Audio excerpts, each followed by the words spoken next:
محترم ورور سید محمد حافظ صاحب پوښتنه کړې ده، وایي که یو سړی بل چاته 2 دانې پسونه په مضاربت ورکړي، د هر پسه قیمت معلوم کړي، دا مضاربت صحیح دی که یا؟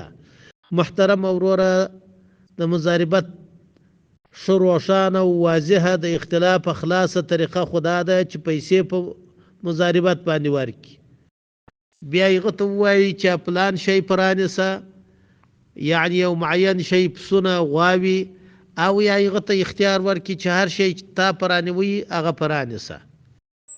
خو بیا هم فقهای کرام د ضرورت په بنا باندې د حیواناتو په مضاربت باندې ورکول هم جائز بولي. لکه تاسو چې په سوال کې ویلي دي یو سړی پسونه لري، مخکې رانیولي دي، یا غوایي لري یا نور حیوانات لري، بل چاته په مضاربات باندې ورکي او سره معلوم کی، نو دغه رقم مضاربت هم صحیح دی. والله اعلم بالصواب.